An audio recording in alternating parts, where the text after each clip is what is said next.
Good afternoon.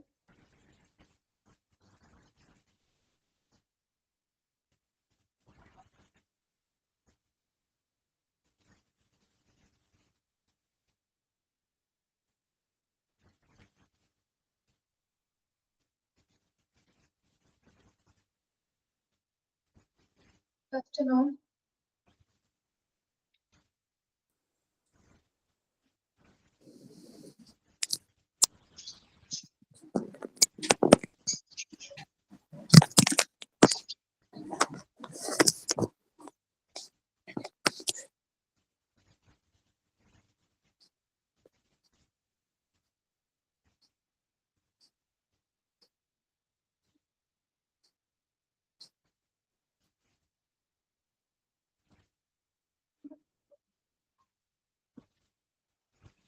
Good morning, Miss.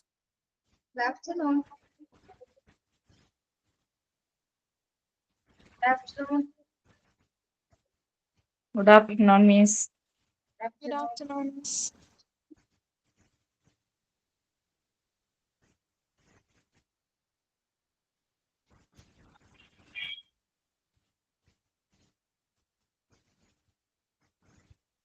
Usha ചേച്ചി Oh, ചേച്ചി ഒന്ന് എന്നെ കോണ്ടാക്ട് ചെയ്യോ? എന്റെ പേര് റംലത്ത്.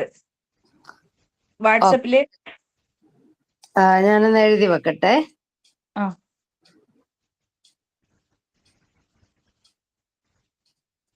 നമ്പർ പറയാമോ? 8304 8304 99 99 53 53 37. 37. എന്റെ കൂടെ എടുത്തോ, അപ്പം ഞാൻ മറന്നു പോയാൽ.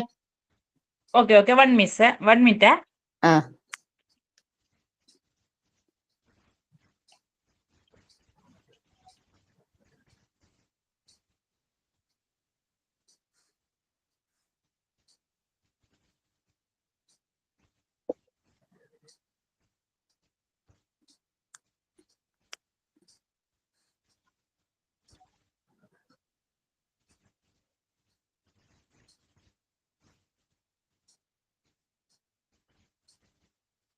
ഓക്കെ പറഞ്ഞോളൂ.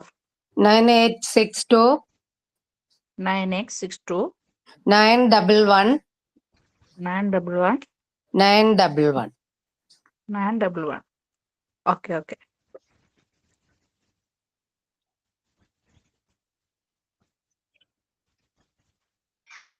Good afternoon. Prayer.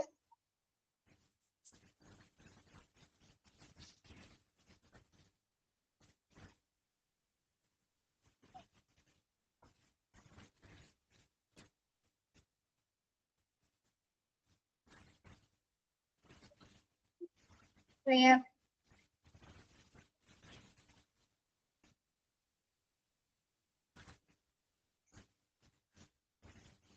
ഞാൻ പറയുന്നത് കേൾക്കുന്നില്ലേ?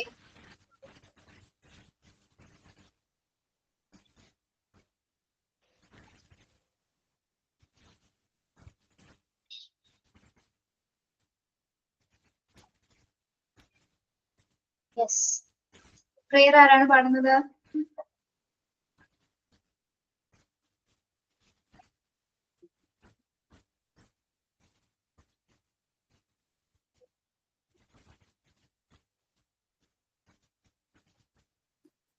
Okay, Miss Aldo. Okay. He is my everything. He is my all. He is my everything, both great and small.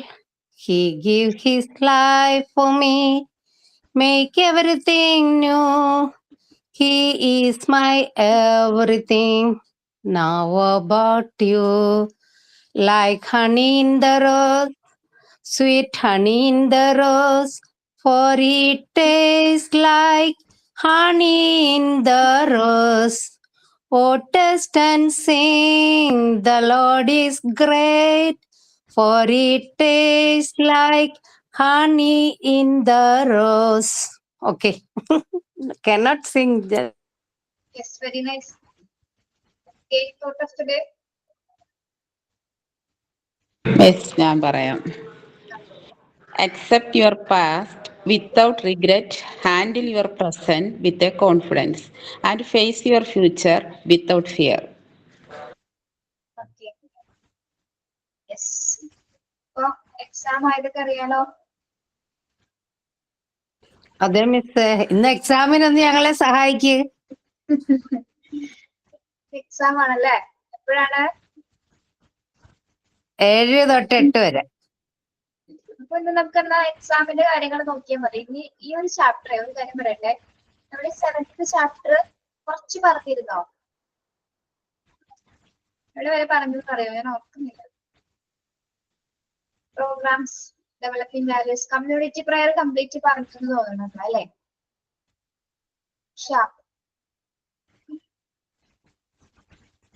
നോക്കട്ടെ, ഞാൻ എഴുതി വെച്ചിട്ടുണ്ടായിരുന്നു. ഇപ്പൊ വേറെ ഇപ്പം പ്രിപ്പയർ ചെയ്തതെല്ലാം കൂടെ എഴുതിയോണ്ട്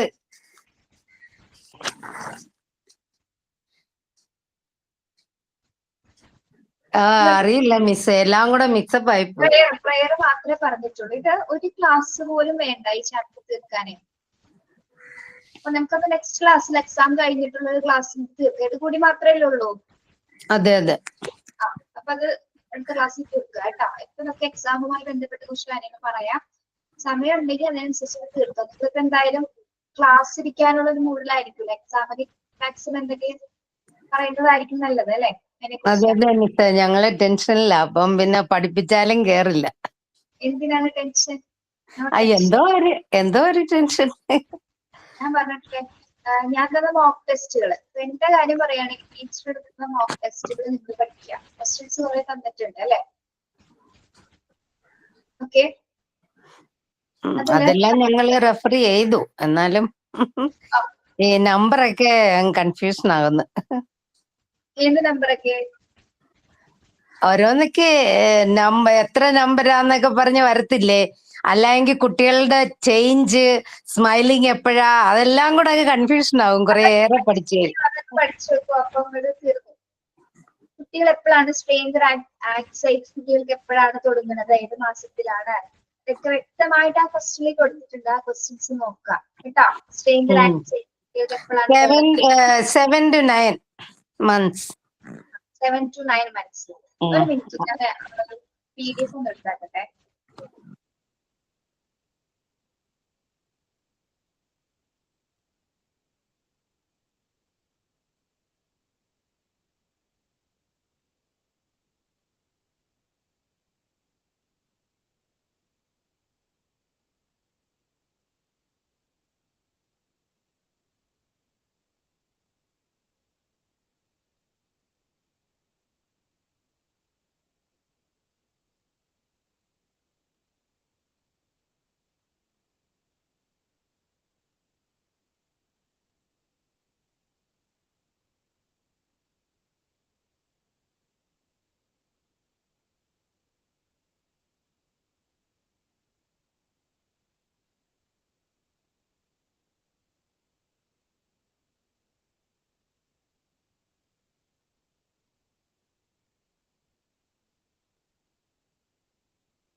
കേൾക്കാമോ?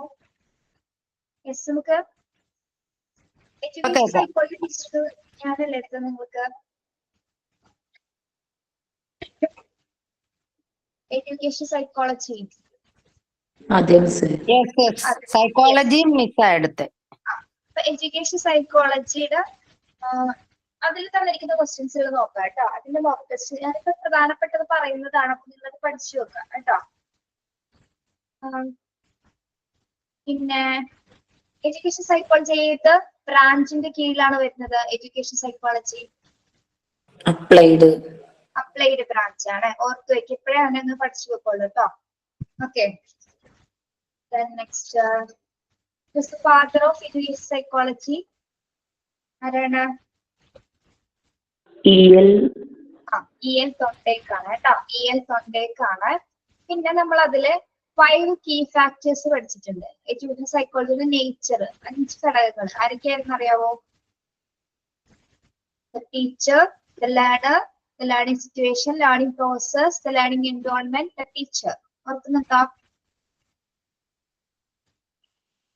Yes miss. Yes. അത് നോക്കുക, പേരുകൾ നോക്കുക. അതിനുള്ളിലുള്ള കാര്യങ്ങളല്ല, ഹെഡ് പോയിന്റ്സ്, അതായത് 5 ഫാക്ടറുകൾ ഏതൊക്കെയാണ്? The learner, the learning process, learning situation, പിന്നെന്താണ് the learning environment and the teacher. അപ്പൊ ചിലപ്പോ ഇതില് ഓഡ് വൺ ഔട്ട് ചോദിക്കും. ചിലപ്പോ ഇതിൽ 4 എണ്ണം ചിലപ്പോൾ വേറെ വ്യത്യസ്തമായി ചോദിക്കാം. അല്ലെങ്കിൽ ഏതാണ് എഡ്യൂക്കേഷൻ സൈക്കോളജിയുടെ 5 കീ ഫാക്ടേഴ്സ് എന്ന് ചോദിക്കാം കേട്ടോ. എങ്ങനെ വേണമെങ്കിലും ക്വസ്റ്റ്യൻസ് ചോദിക്കാം. പിന്നെ അതിൽ തന്നെ നമ്മൾ നേച്ചർ ഇന്റലിജൻസിനെ പറ്റി പറഞ്ഞിട്ടുണ്ട്. ഓർക്കുന്നുണ്ടോ? നേച്ചർ ഇന്റലിജൻസ് ആണ് എബിലിറ്റി ടു അണ്ടർസ്റ്റാൻഡ് നേച്ചർ. അതാണ് അതിന്റെ ആൻസർ.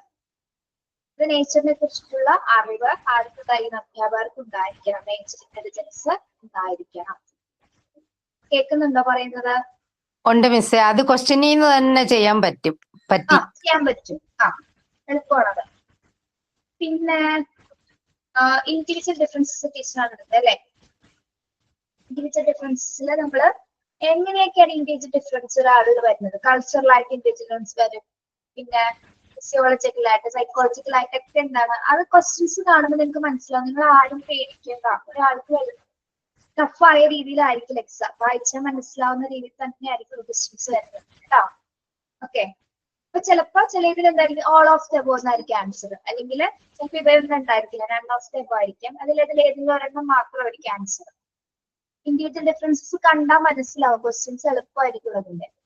ഓക്കെ, പിന്നെന്താണ് ഓരോ ഇൻഡിവിജ്വൽ ഡിഫറൻസസിനെ ഡിഫറെന്റ് ആക്കുന്നത്. നമുക്ക് ഫിസിക്കൽ ട്രേറ്റ്സ് ഉണ്ട്, മെന്റൽ ട്രേറ്റ്സ് ഉണ്ട്. അതിൽ കുറെ കാര്യങ്ങൾ വരുന്നത്. അപ്പൊ ഫിസിക്കൽ ആയിട്ട് എങ്ങനെയാണ് നമുക്ക് വ്യക്തി വ്യത്യാസം മനസ്സിലാകുന്നത്? ഫിസിക്കൽ ഫീച്ചറില് ഇതൊക്കെ ആയിരിക്കും. അല്ല, സ്കിൻ ടോൺ വ്യത്യാസമായിരിക്കും, ഹെയർ സ്റ്റൈൽ വ്യത്യാസം ഉണ്ടായിരിക്കും, ദെൻ മാനറിസം വ്യത്യാസം ഉണ്ടായിരിക്കും, ഫേഷ്യൽ എക്സ്പ്രഷൻസ് ഒക്കെ വ്യത്യാസം ഉണ്ടായിരിക്കും. അങ്ങനെയാണ് നമ്മൾ എന്ത് മനസ്സിലാക്കുന്നത്? ഫിസിക്കൽ ട്രേറ്റ്സിൽ ഇൻഡിവിജ്വൽ ഡിഫറൻസ് മനസ്സിലാക്കുന്നത്. ഓക്കെ, മനസ്സിലായോ? ഓക്കെ.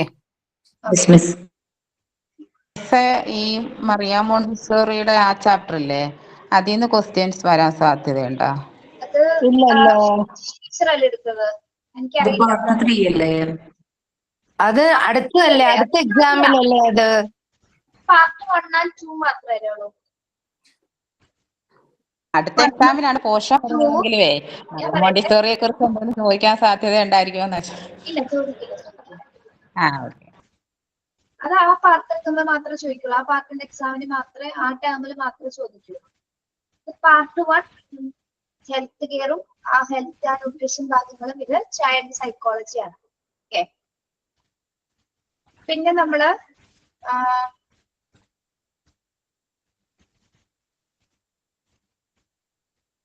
ഒരാളെ മറ്റൊരാളിൽ നിന്ന് വ്യത്യസ്തമാക്കുന്ന ആ ഒരു പ്രോസസ്സിന് പറയുന്ന പേരെന്താണ്? ഒരാളെ മറ്റൊരാളിൽ നിന്ന് വ്യത്യസ്തമാക്കുന്നതിന് നമ്മളൊരു വേറൊരു പേരിലാണ്, വേറൊരു ടേമിലാണ് അതിനറിയപ്പെടുന്നത്. ഏതാണ്? ഇൻഡിവിജ്വൽ ഡിഫറൻസ് അല്ലേ? Individual differences. അങ്ങനെ ഒരു ചോദ്യം പ്രതീക്ഷിക്കാം. ഓക്കെ, പിന്നെ ഇൻഡിവിജ്വൽ ഡിഫറൻസസ് 2-3 ക്വസ്റ്റ്യൻസിൽ ഏകദേശം ഒരേപോലെ ഫീൽ ചെയ്യുന്ന തരത്തിലുണ്ടാകാം. പക്ഷെ ഓപ്ഷൻസിൽ വ്യത്യാസം ഉണ്ടായിരിക്കും കേട്ടോ. ഇപ്പൊ നോക്കിയിട്ട് വേണം ആൻസർ ചെയ്യാനായിട്ട്. ഒരു ട്രേറ്റ്സ് ചിലപ്പോ ഫിസിക്കൽ ട്രേറ്റ്സിന് മാത്രം ക്വസ്റ്റ്യൻസ് ചോദിക്കാം, മെന്റൽ ട്രേറ്റ്സിന് മാത്രം ചോദിക്കാം, അല്ലെങ്കിൽ ഏതൊക്കെ ആസെറ്റ്സിലാണ് ഇൻഡിവിജ്വൽ ഡിഫറൻസ് ഒരു വ്യക്തിയിൽ ഉണ്ടാവുന്നത്. സൈക്കോളജിക്കലി വ്യത്യാസം ഉണ്ടാവും, അതുപോലെ ഫിസിയോളജിക്കലി വ്യത്യാസം ഉണ്ടാവും, എന്താണ് കോഗ്നിറ്റീവ് ഇന്റലിജൻസ് പരമായിട്ട് ഒരാളുടെ ഇന്റലിജൻസിൽ ഡിഫറൻസസ് ഉണ്ടാവും. ക്വസ്റ്റ്യൻസ് കാണുമ്പോൾ നിങ്ങൾക്ക് മനസ്സിലാവും, പേടിക്കണ്ട. പിന്നെ അതിൽ തന്നെ ടീച്ചർ ഒരു നോർമൽ പ്രോബബിലിറ്റി കർവിനെ പറ്റി പറഞ്ഞിട്ടുണ്ട് ഇൻഡിവിജ്വൽ ഡിഫറൻസസിന്റെ ഭാഗത്ത്. ഓർക്കുന്നുണ്ടോ? ഒരു ബെൽ ഷേപ്പിൽ അല്ലെങ്കിൽ സിമെട്രിക്കൽ ഷേപ്പിലുള്ള ഒരു കർവിനെ പറ്റി പോയോ? ക്ലാസ് കയറിയവർക്ക് അറിയാൻ പറ്റും, പക്ഷെ അറിയാലോ അറിയാവുന്ന തോന്നുന്നു. ഒരാളുടെ സ്വഭാവത്തിന്റെ സാധാരണ വിതരണം, നോർമൽ ഡിസ്ട്രിബ്യൂഷൻ ഉള്ള ഒരു കർവ് ഉണ്ട്. അതായത് ഒരാളുടെ ഇൻഡിവിജ്വൽ ഡിഫറൻസസ് മെഷർ ചെയ്യാൻ വേണ്ടിയിട്ടാണ് നമ്മൾ ആ കർവ് ഉപയോഗിക്കുന്നത്. നോർമൽ പ്രോബബിലിറ്റി ആണോ? Normal probability curve. അതില് നമ്മൾ മറ്റൊരു പേരും കൂടെ അറിയും, ബെൽ ഷേപ്പ് കർവ് എന്ന് കൂടി അതിനെ പറയാറുണ്ട്. അപ്പൊ ആ ഒരു ഭാഗത്ത് നിന്ന് ചിലപ്പോ അങ്ങനെ ഒരു ക്വസ്റ്റ്യൻ വരാം കേട്ടോ. നോർമൽ പ്രോബബിലിറ്റി കർവ് എന്ന് പറയുന്ന മറ്റൊരു പേരെന്താണ് എന്നൊരു ചോദ്യം വരാം. എന്താണ്? Bell shaped curve. ബെല്ലിന്റെ ഷേപ്പിലാണ്. ബെൽ ഷേപ്പ് എന്ന് പറയുന്നത് എന്താണ്? ഒരാളുടെ സ്വഭാവം അളക്കുന്ന സമയത്ത് എല്ലാ പോയിന്റ്സും ഓക്കെ ആയി വരുന്ന സമയത്ത്, നോർമൽ സ്വഭാവമാണ് അയാൾ കാണിക്കുന്നെങ്കിൽ അയാളുടെ ഗ്രാഫ് വരയ്ക്കുന്ന സമയത്ത് അത് ബെൽ ഷേപ്പിലായിരിക്കും നമുക്ക് ആ പിക്ചർ കിട്ടുന്നത്. അതിനാണ് നമ്മൾ നോർമൽ, അതായത് സ്വഭാവത്തിന്റെ സാധാരണ വിതരണം അല്ലെങ്കിൽ നോർമൽ പ്രോബബിലിറ്റി കർവ് എന്ന് പറയുന്നത്. നിങ്ങൾക്ക് ടെൻഷൻ പഠിക്കുമ്പോൾ അതിന്റെ ഷേപ്പ് മാത്രമേ ചോദിക്കുള്ളൂ, അല്ലെങ്കിൽ അതിന്റെ മറ്റൊരു പേരെന്താന്ന് മാത്രമേ ചോദിക്കുള്ളൂ കേട്ടോ. ബെൽ ഷേപ്പ്ഡ് കർവ് എന്നാണ് അതിനെ പറയുന്നത്, അല്ലെങ്കിൽ നോർമൽ പ്രോബബിലിറ്റി കർവ് എന്ന് പറയും. ഓക്കെ, അത് നോട്ട് ചെയ്യണേ. പിന്നെ ഫസ്റ്റ് ചാപ്റ്റർ ചൈൽഡ് ആൻഡ് സൈക്കോളജിയിലെ child development and psychology, sorry growth and development ഞാനല്ലേ എടുത്തത്? അതെ അതെ അതെ, അതിൽ നമ്മള് ഡെഫിനേഷൻസ് രണ്ടുപേരുടെ, ഒരു ഹൾക്കിന്റെ ഡെഫിനേഷൻ ഉണ്ട്, ക്രോ ആൻഡ് കോറിന്റെ ഡെഫിനേഷൻ ഉണ്ട്. അത് രണ്ടും ഒന്ന് നോക്കി വെച്ചിട്ട് പോകും കേട്ടോ. ഓക്കെ, ആ ഡെഫിനേഷൻസ് മാത്രം അതിൽ നോക്കിയാൽ മതി. ഓക്കെ, പിന്നെ ആരാ മിസ്സേ? ക്രോ ആൻഡ് ക്രോ. പിന്നെ ആരാ? ഹൾക്ക്. ഹൾക്കാണെന്ന് തോന്നുന്നു. ഹർലോക്ക് അല്ലേ? ഹർലോക്ക് അല്ലേ? ഏതാണ് ചാപ്റ്റർ മിസ്സേ? Child development and growth, part 1 part 2 first chapter.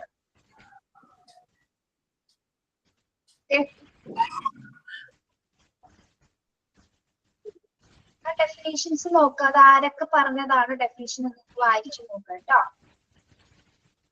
ഗ്രോത്തിനെ ഡെവലപ്മെന്റിനെ പറ്റിയിട്ട് ഡെഫിനേഷൻസ് അവിടെ ഇൻട്രൊഡക്ഷൻ ഭാഗത്ത് തന്നെ കൊടുത്തിട്ടുണ്ട്, ലാസ്റ്റ് ഭാഗത്ത്. അപ്പൊ ഡെഫിനേഷൻ ഒന്ന് നമ്മൾ 2-3 വട്ടം ഒന്ന് വായിച്ചു കൊടുക്കാം.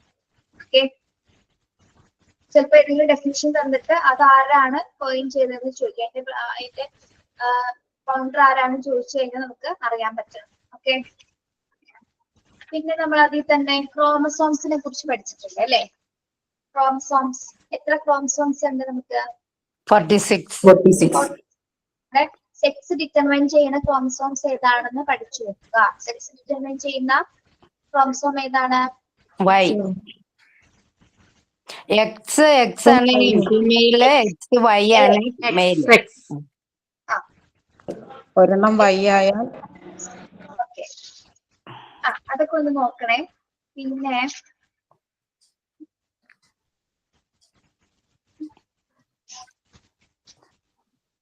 സോഷ്യൽ ലേണിംഗ് തിയറി ആരുടെ എന്ന് പറഞ്ഞു തന്നിട്ടില്ലേ? സോഷ്യൽ ലേണിംഗ് തിയറി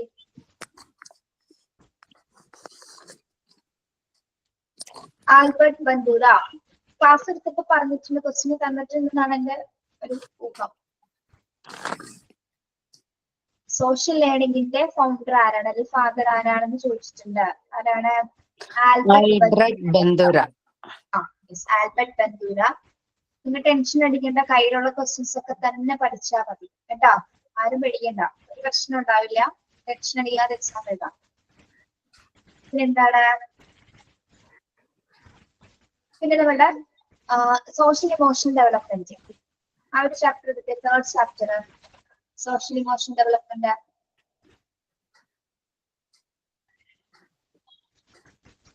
അതില് ഓരോ പ്രായങ്ങൾ പറയുന്നുണ്ട് അല്ലെ. മിഡിൽ അഡോളസൻസിന്റെ ഏജ് കാറ്റഗറി എപ്പോഴാണ്, ഏത് സമയം മുതൽ ഏത് സമയം വരാന്ന് അറിയാലോ? അഡോളസൻസ് കൗമാരക്കാരൻ 12 to 18 months. ആണ് പറയാം. ഓക്കെ. പിന്നെ ഇമോഷണൽ ഇന്റലിജൻസ് കോയിൻ ചെയ്തത് ആരാണെന്നാണ് പഠിപ്പിച്ചത്?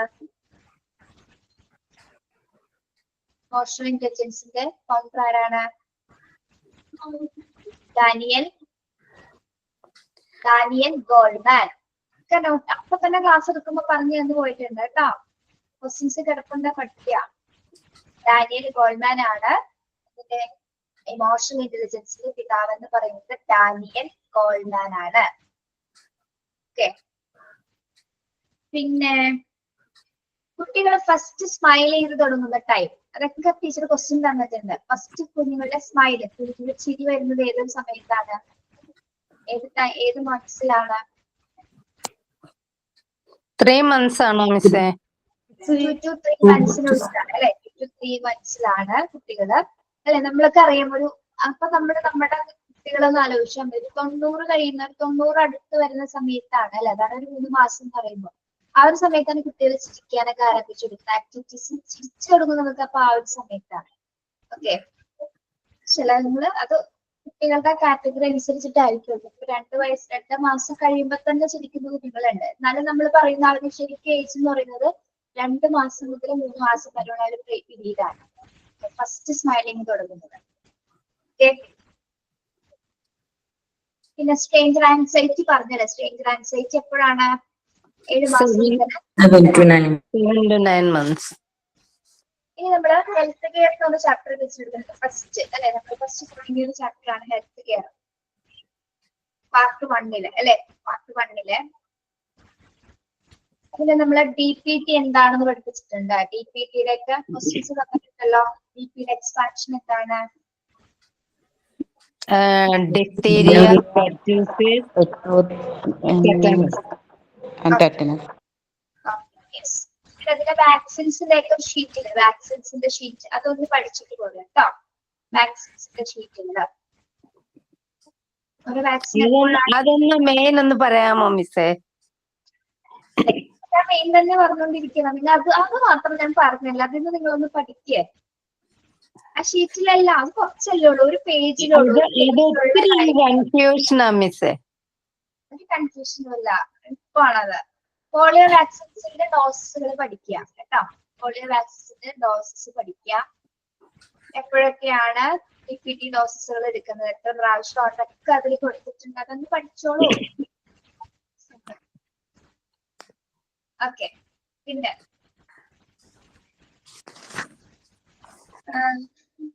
നിങ്ങൾക്ക് ശരിക്കും ബോഡിക്ക് ഏറ്റവും ആവശ്യമായിട്ട് വരുന്ന ഒരു എനർജി, നമുക്ക് എനർജി തരുന്ന, ബോഡിക്ക് ഏറ്റവും കൂടുതൽ എനർജി തരുന്ന ഒരു വസ്തുവിന്റെ പേരെന്താണ്? കാർബോഹൈഡ്രേറ്റ്സ് ആണ്. എനിക്കറിയില്ല.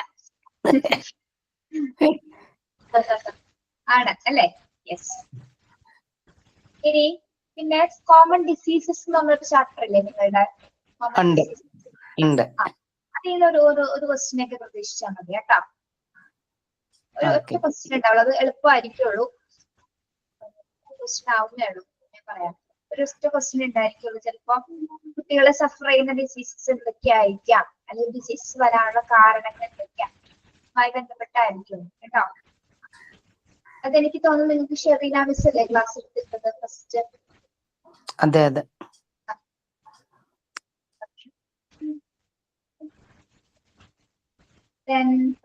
ഡിഫ്തീരിയ അഫക്ട് ചെയ്യുന്നത് ഏത് അവയവത്തെയാണെന്ന് അറിയാമോ?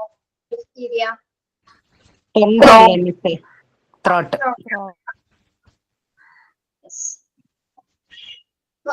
ഭാഗത്ത് നിന്ന് ഇത്രയൊക്കെ നിങ്ങൾ പ്രതീക്ഷിച്ചാൽ മതി കേട്ടോ. ഇച്ചിരിയുടെ പറഞ്ഞു. ഇത്രേ ഉള്ളൂ, ഇത്രയും ക്വസ്റ്റ്യൻസ് ഉള്ളു. എത്ര ക്വസ്റ്റ്യൻസ് പറഞ്ഞപ്പോ? ക്വസ്റ്റ്യൻസ് ഉള്ളു. പരീക്ഷ കഴിയുമ്പോ പറയും നിങ്ങൾ എളുപ്പമായിരുന്നു. അപ്പൊ ശരിക്കും ഞാനൊരു 23 ക്വസ്റ്റ്യൻസ് ഇപ്പൊ പറഞ്ഞു. 23 രീതിയിൽ ക്വസ്റ്റ്യൻസ് വരാത്ത രീതിയിൽ ഞാൻ പറഞ്ഞു കേട്ടോ. പറയാതെ പറഞ്ഞിട്ടുണ്ട്, ഇപ്പൊ മനസ്സിലാക്കേണ്ട കാര്യമുള്ളൂ. ഓക്കെ.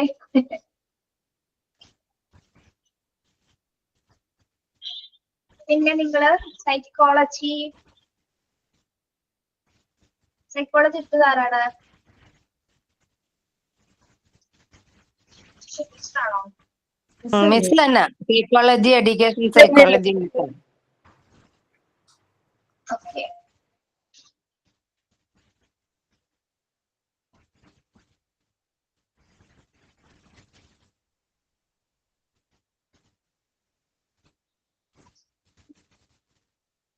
ഫാദർ ഓഫ് സൈക്കോളജി അറിയാലോ ആരാണെന്ന്? വില്യം വില്യം മുണ്ടറ്റ് ആണ് അല്ലെ? വില്യം മുണ്ടറ്റ് ആണ്. പിന്നെ സൈക്കോളജിയുടെ മീനിങ് എന്താണ്? സൈക്കോളജിയുടെ മീനിങ് സയൻസ് ഓഫ് സോൾ അല്ലെ? Science of the soul. Science of soul ആണ് എന്ത്? സൈക്കോളജി എന്ന് പറയുന്നത്. പിന്നെ ഏത് വാക്കിൽ നിന്നാണ് സൈക്കോളജി എന്ന് പേരുണ്ടായത്? സൈക്ക്. ഓക്കെ. ഇതെവിടെയാണ് ഒറിജിനേറ്റ് ചെയ്തത്? ഏത് ഗ്രീക്ക്. ഓക്കെ. എഡ്യൂക്കേഷൻ സൈക്കോളജി എന്തിനെ കുറിച്ചുള്ള പഠനമാണ് education psychology? Teaching, learning, teaching experience.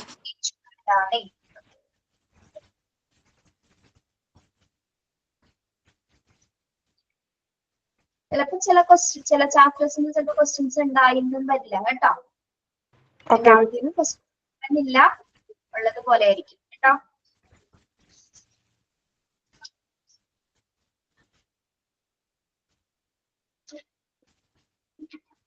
പിന്നെ വേറെ എന്താണ് ചോദിക്കാനുള്ളത്? കോഗ്നിറ്റീവ് മിസ് അല്ലേ എടുത്തത്, അതൊന്ന് പറഞ്ഞായിരുന്നോ?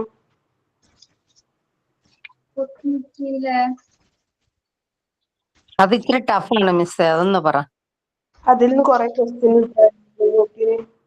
അതൊന്ന് പറയൂ മിസ്. മോക്ക് ടെസ്റ്റിൽ ഇട്ട ക്വസ്റ്റ്യൻ ഒക്കെ ഭയങ്കര ടഫായിരുന്നു, മാർക്കൊക്കെ ഭയങ്കര ഗംഭീരമായിരുന്നു എനിക്ക്. കോഗ്നിറ്റീവിൽ എന്തായാലും ക്വസ്റ്റ്യൻസ് വന്നിട്ടില്ല കേട്ടോ, വരില്ല. ഗുഡ്. ചില പോർഷൻസിൽ മാത്രം നോക്കിയിട്ടുള്ളൂ. കോഗ്നിറ്റീവ് ഡെവലപ്മെന്റിന്റെ നോട്ട്സ് വൈകിയല്ലേ നിങ്ങൾക്ക് കിട്ടിയത്? അതെ. മോക്ക് ടെസ്റ്റ് ലാസ്റ്റാ കിട്ടി.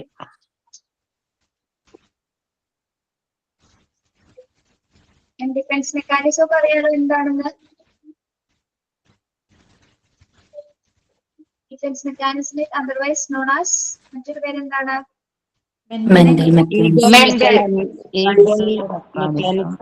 Mental mechanism.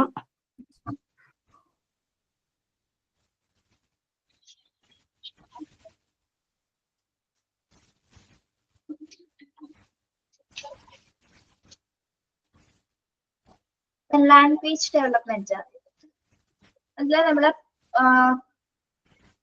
പ്രോക്സിമോ ഡിജിറ്റൽ ട്രെൻഡ് പഠിച്ചിട്ടില്ലേ നിങ്ങളെ? പ്രോക്സിമോ ഡിജിറ്റൽ ട്രെൻഡ് സെഫാലോക്കേറ്റലൊക്കെ പഠിച്ചു മിസ്സേ. അതൊന്നും സെഫാലോക്കേറ്റൽ എന്ന് വെച്ചാൽ എന്താണ്? ഹെഡ് ടു ഫുട്ട് അല്ലെ? സെഫാലോക്കേറ്റൽ അതെ. Head to foot. ഓക്കെ.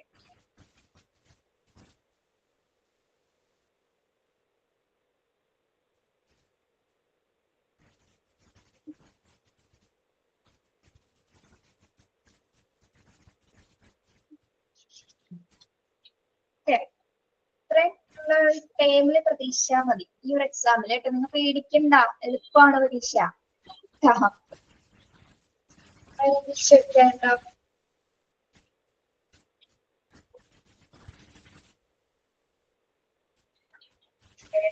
പറയാനുണ്ടോ?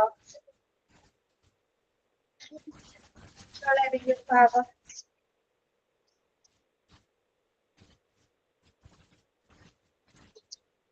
ഇംഗ്ലീഷിന്റെ ഒക്കെ ക്വസ്റ്റ്യൻസ് നന്നായിട്ട് വായിച്ചു നോക്കിയിട്ടുണ്ടോ ട്രാൻസ്ഫർ ചെയ്യാനായിട്ട്? English physical and motor development question ഉണ്ടോ മിസ്സേ? വന്നിട്ടില്ല, വായിക്കാം. വന്നല്ലോ, അതല്ലേ പറഞ്ഞത്. സെഫാലോക്കേറ്റൽ ആൻഡ് പ്രോക്സിമൽ ഡെവലപ്മെന്റ് പഠിച്ചത് ഏതിലായിരുന്നു നമ്മള്? Physical and ഡെവലപ്മെന്റിലാണ്. എടുത്തല്ലേ രജിസ്ട്രേഷനിൽ എടുത്ത്?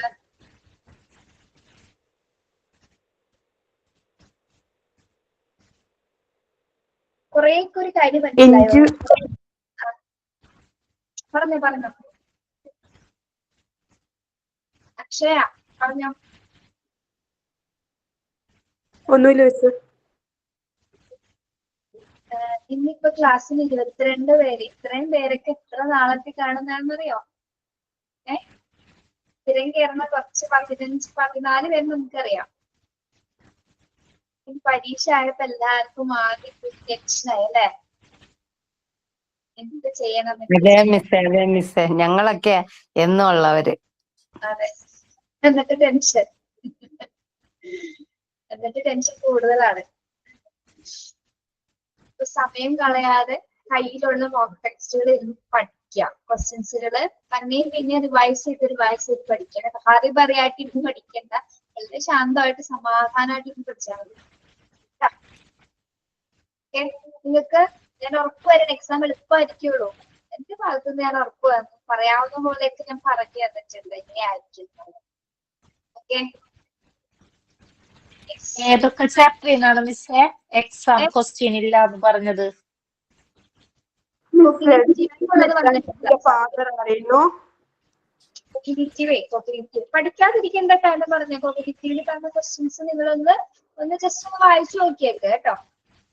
പഠിക്കാതിരിക്കണ്ട. മിസ്സേ നീഡ്സ് എന്ന് വരുവോ? നീഡ്സ് മിസ്സേ സൈക്കോളജിക്കൽ ചാപ്റ്ററിലെ അതിലെ നീഡ്സ് തിയറി റിട്ടേൺ ബൈ എന്ന് പറഞ്ഞിട്ട് നമുക്ക് 3 ഓപ്ഷൻസും പിന്നെ നൺ ഓഫ് ദസും തന്നിട്ടുണ്ടായിരുന്നു മോക്ക് ടെസ്റ്റില്. അപ്പൊ അതില് നീഡ് തിയറി റിട്ടേൺ ബൈ എന്ന് പറഞ്ഞിട്ട് ഹെൻറി മുറെ, പിന്നെ Thomas Paine, Abraham Mosley, none of these എന്ന് പറഞ്ഞിട്ടുണ്ട്. അതില് സ്പെല്ലിംഗ് മിസ്റ്റേക്ക് ഉണ്ടായിരുന്നു. പക്ഷെ നമുക്ക് മോക്ക് ടെസ്റ്റിലെ ആൻസർ നൺ ഓഫ് ദസ് എന്നാണ് ആൻസർ ഉണ്ടായിരുന്നത്.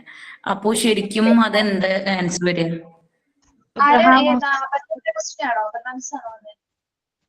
അതെടുത്തത്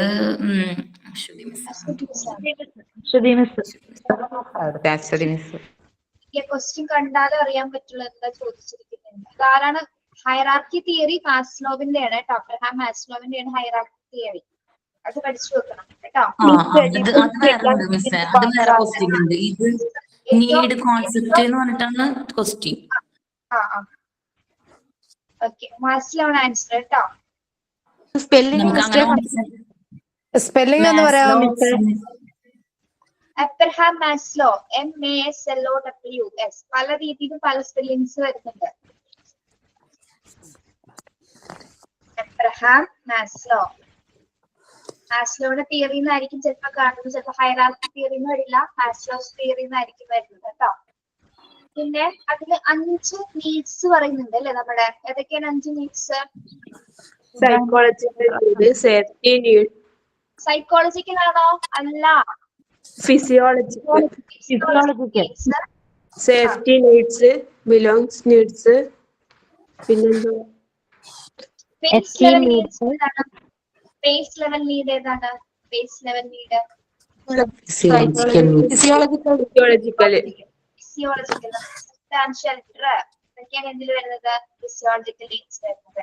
ഏറ്റവും ഹയസ്റ്റ് പൊസിഷനിലുള്ള നീഡ് ഏതാണ്? ഏറ്റവും ലാസ്റ്റ് ഉള്ള നീഡ് സെൽഫ് ആക്ച്വലൈസേഷൻ. ഓക്കെ, അപ്പൊ ആ ട്രയാങ്കിൾ സ്ട്രക്ചർ ഒന്ന് പഠിച്ചു വെക്കാം കേട്ടോ. തിയറിയുടെ ഹൈറാർക്കി സ്ട്രക്ചർ ഒന്ന് പഠിച്ചു വെക്കാം. പിന്നെ എന്താണ് നിങ്ങൾക്ക്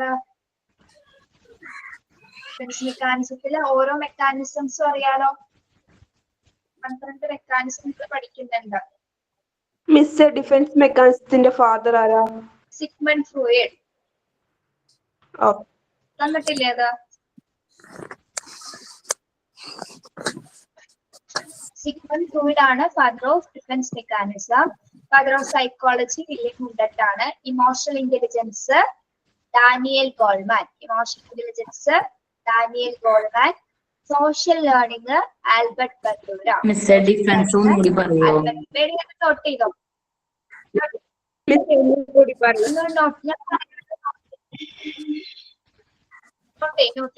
ഡിഫൻസ് മെക്കാനിസം ആരാണ് father? Sigmund Freud. Sigmund SINGMUD. Sigmund Freud FRUED. Sigmund Freud. Then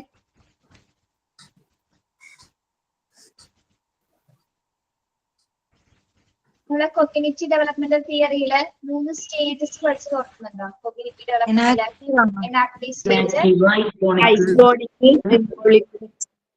ആരുടെ തിയറിയാണ് അപ്പോ? ആരുടെയാണത്?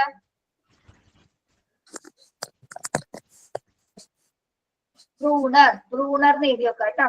ജെറോം എസ് ബ്രൂണറിന്റെയാണ് എന്ത് കൊഗ്നിറ്റീവ് തിയറി. ജെറോമസ് ബ്രൂണറിന്റെ കൊഗ്നിറ്റീവ് തിയറി. ജെറോമസ് ബ്രൂണറിന് എഴുതിയാലും മതി. Bruner, BRUNNER, Bruner.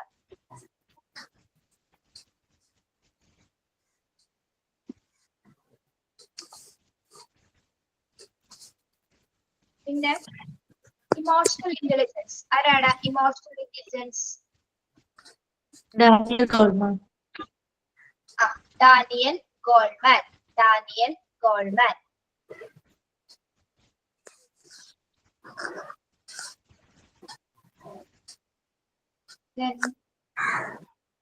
ഏതായിരുന്നു? Social learning theory Albert Bandura. Theory Albert Bandura. Social learning theory Albert Bandura. Social learning theory Albert Bandura.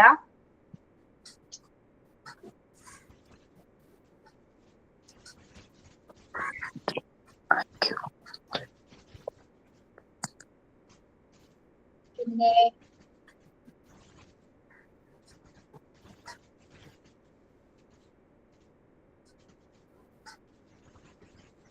Okay, അത്രയും നോക്കിയാൽ മതി നിങ്ങൾ കേട്ടോ. പിന്നെ ഫാദർ ഓഫ് സൈക്കോളജി അറിയാവുന്ന വില്യം ബുണ്ടറ്റ് ആണ് കേട്ടോ. വില്യം ബുണ്ടറ്റ് ആണ് ഫാദർ ഓഫ് സൈക്കോളജി.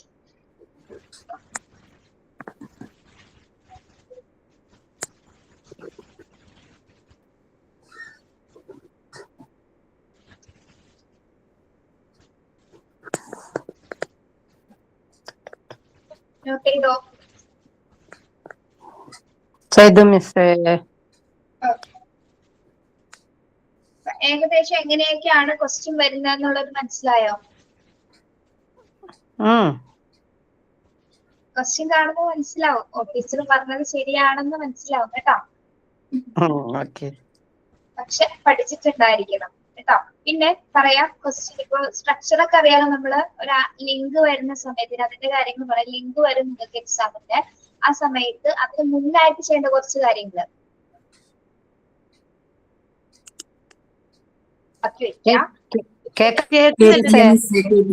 കേൾക്കുന്നില്ല മിസ് പറയുന്നേ. നിങ്ങൾ മിണ്ടാതിരുന്നേ. ഞാൻ മ്യൂട്ട് ചെയ്യട്ടെ നിങ്ങളാ. ഓക്കെ, ഇപ്പൊ കേൾക്കാമോ? കേൾക്കാമെങ്കിൽ തമ്പിട്ടാ മതി.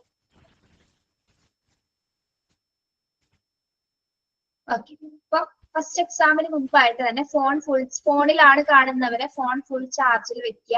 സിസ്റ്റത്തിലാണെന്നുള്ളവരാണെങ്കിലും സിസ്റ്റത്തിനും ചാർജ് ഉണ്ടായിരിക്കണം കേട്ടോ. കമ്പ്യൂട്ടറിലാണ് എക്സാം അറ്റൻഡ് ചെയ്യുന്നെങ്കിൽ. അപ്പൊ ലിങ്ക് വരുന്ന സമയത്ത് അത്യാവശ്യം റേഞ്ച് ഉള്ളിടത്ത് തന്നെ, അത്യാവശ്യം നല്ല റേഞ്ച് ഉള്ളിടത്ത് തന്നെ ഇരിക്കാൻ നോക്കുക. ഓക്കെ, പിന്നെ നിങ്ങൾക്ക് ലിങ്ക് വരുമ്പോൾ നിങ്ങളുടെ ഇമെയിൽ ID, പേര്, പിന്നെ നിങ്ങൾക്ക് ചിലപ്പോൾ അതിൽ നമ്പർ ഉണ്ടാവായിരിക്കും. ഇപ്പോ ക്വസ്റ്റ്യൻ പേപ്പർ നമ്പർ ഉണ്ടാവായിരിക്കും. ഉണ്ടെങ്കിൽ അത് അടിക്കുക. അതൊക്കെ എന്താണ് ചെയ്യേണ്ടതെന്നുള്ളത് അവിടെ കൃത്യമായിട്ട് എഴുതിയിട്ടുണ്ടായിരിക്കും. അതിൽ ഓരോന്ന് പേരാണെങ്കിലും ഇമെയിൽ ID ആണെങ്കിലും നമ്മൾ അടിച്ചു കൊടുക്കുക. ഓക്കെ, അടിച്ചു കൊടുക്കുന്ന സമയത്ത് പിന്നീട് അങ്ങോട്ട് എന്താണ് ക്വസ്റ്റ്യൻസ് വരും. താഴേക്ക് ക്വസ്റ്റ്യൻസ് ഇത് സ്ക്രോൾ ചെയ്ത് നോക്കുക. എല്ലാവരും ഉണ്ടോ എന്നുള്ളത് നോക്കുക. 50 ക്വസ്റ്റ്യൻസ് ആണ് അല്ലെ. 50 ചോദ്യങ്ങൾ ഉണ്ടോ എന്ന് കൃത്യമായിട്ട് നോക്കുക. ദെൻ ഫസ്റ്റ് ക്വസ്റ്റ്യനിലേക്ക് പോകാം. ക്വസ്റ്റ്യൻ വായിക്കാം. നന്നായിട്ട് വായിക്കുക. 4 ഓപ്ഷൻസ് ഉണ്ടാവും. 4 ഓപ്ഷൻസ് നോക്കുക.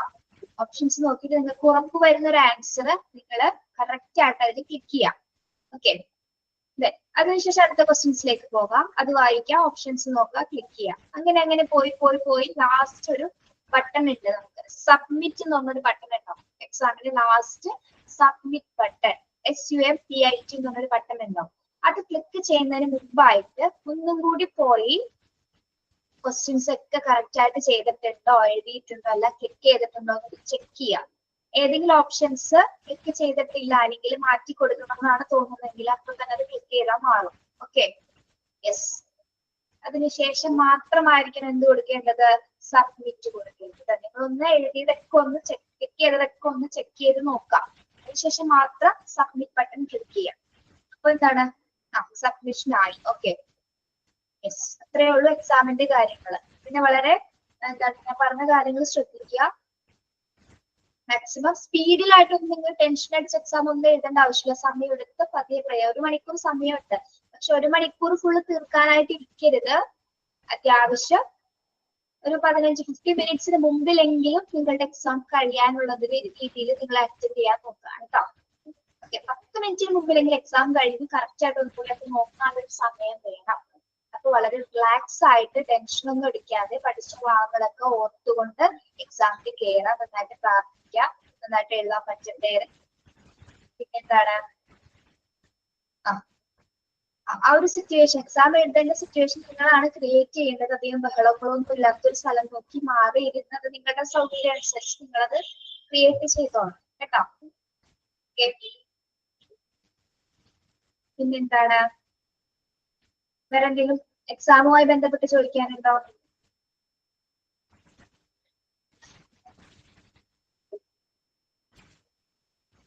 ആണല്ലേ, ചോദിച്ചോളൂ. വാട്സപ്പിലാണ് ലിങ്ക് വരും മിസ്സേ? ഗ്രൂപ്പിലാണ് ലിങ്ക്? നിങ്ങളുടെ വാട്സപ്പ് ഗ്രൂപ്പിൽ ലിങ്ക് വരും, അത് ഓപ്പൺ ചെയ്യാം. പിന്നെ കൈക്ക് ഫോണൊക്കെയാണ് പിടിക്കുന്നത്, നിങ്ങൾ കൈയൊക്കെ കറക്റ്റ് ആയിട്ട് പിടിക്കാൻ നോക്കണം കേട്ടോ. നമ്മളുടെ കൈ കൊണ്ടൊക്കെ ചിലപ്പോ വേറെ ഉള്ളിടത്തൊക്കെ ക്ലിക്ക് ആയി പോയാൽ ചിലപ്പോൾ അത് പോകും. അപ്പൊ ഇതൊക്കെ ശ്രദ്ധിച്ച് വേണം. പതിയെ ടെൻഷൻ ഹാബി ചെയ്ത് കഴിഞ്ഞാൽ തെറ്റും. റിലാക്സ് ആയിട്ട് എക്സാം ചെയ്തും 1 മണിക്കൂർ സമയമുണ്ട്. ഓക്കെ, അതിന് മുമ്പ് കറക്റ്റ് എത്ര മണിക്കാണ്? 7 മണിക്കല്ലേ എക്സാം തുടങ്ങുന്നത്? 7 to 8 അല്ലേ? 7 മണിയാകുമ്പോൾ വരും, ഓപ്പൺ ചെയ്യാ. പേരും ഐ ഡി നിങ്ങളുടെ ഇമെയിൽ ID ഒക്കെ അടിച്ചു കൊടുത്തതിന് ശേഷം ഓരോ ക്വസ്റ്റ്യൻസ് കൃത്യമായിട്ട് വായിച്ചു നോക്കുക. ഓക്കെ, എന്നിട്ട് ആൻസർ ചെയ്യലേക്ക് എത്താം. ലാസ്റ്റ് എല്ലാം കഴിഞ്ഞതിന് ശേഷം ഒന്നുകൂടി ഒന്ന് വെരിഫൈ ചെയ്ത് നോക്കിയിട്ട് വേണം സബ്മിഷൻ കൊടുക്കാനായിട്ട്. ഓക്കെ, ഈ സബ്മിഷന്റെ സമയത്ത് എന്തെങ്കിലും ചിലപ്പോൾ നെറ്റ് ഇഷ്യൂസ് ഒക്കെ എന്തെങ്കിലും വരികയാണെങ്കിൽ ഇവിടെ ഒന്ന് കോൺടാക്ട് ചെയ്താൽ മതി. ഇവിടെ കോൺടാക്ട് ചെയ്തിട്ട് അറിയിക്കാം എക്സാം എഴുതാൻ പറ്റുന്നില്ലെങ്കിൽ. ഓക്കെ, മിസ് ഒരു സംശയം, എക്സാം ടൈം നമുക്ക് ആ 1 മണിക്കൂറല്ലേ കിട്ടത്തുള്ളൂ, ഒട്ടും പോലും അധികം കിട്ടത്തില്ലല്ലോ അല്ലേ? ഇല്ല, അതല്ല ടീച്ചർ പറഞ്ഞ 15 മിനിറ്റിന് മുമ്പെങ്കിലും നിങ്ങൾ തീർക്കാൻ നോക്കണം കേട്ടോ. അപ്പൊ 8 മണി വരെ ഇരുന്ന് തീർക്കാന്ന് വിചാരിച്ചിരിക്കണ്ട. 7:50 അല്ലെങ്കിൽ 7:45 അത് തീർക്കുന്ന രീതിയിൽ അറ്റൻഡ് ചെയ്യാം. അത്രേ ഉള്ളൂ ക്വസ്റ്റ്യൻസ്, അത്രേ ഉള്ളൂ. 1 മണിക്കൂറിൽ ചിലപ്പോ കഴിയും, അത്രയും സമയമൊന്നും വേണ്ട.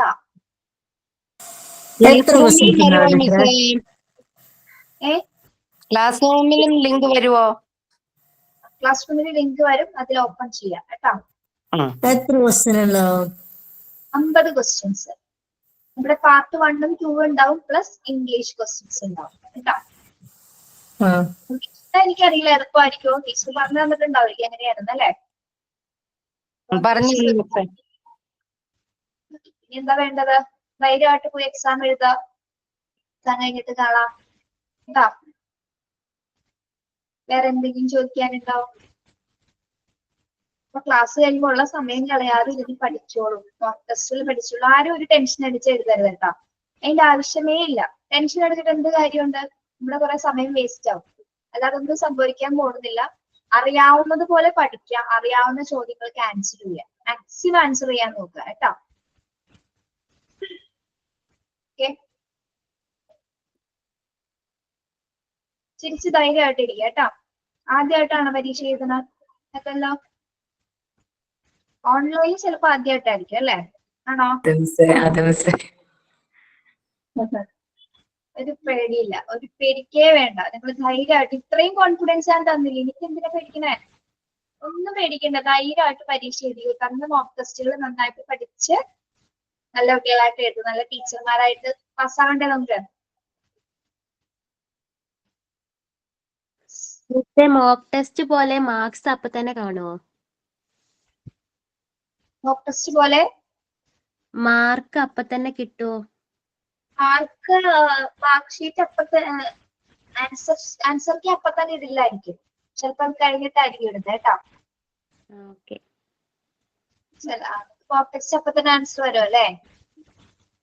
അതെ അതെ സ്കോർ ചിലപ്പോ എക്സാം കഴിഞ്ഞിട്ടായിരിക്കുള്ളൂ ആൻസർ ചിലപ്പോ പിറ്റേ ദിവസമായിരിക്കും ഇടുന്നത്, അല്ലെങ്കിൽ ഏതെങ്കിലും ഒരു ദിവസം അത് ഇടും. ഓക്കെ,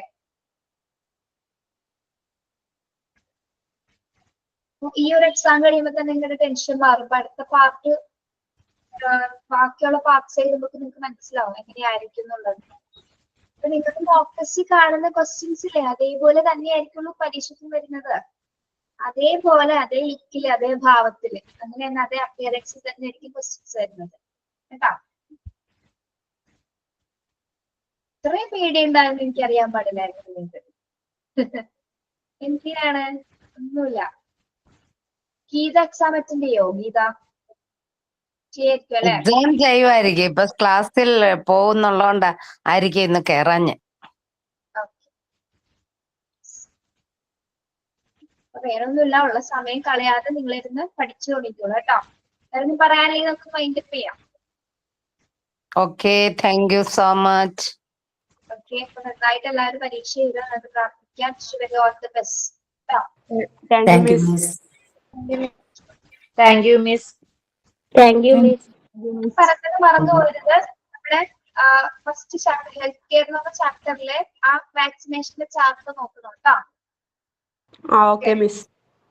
ശരി, താങ്ക് യു.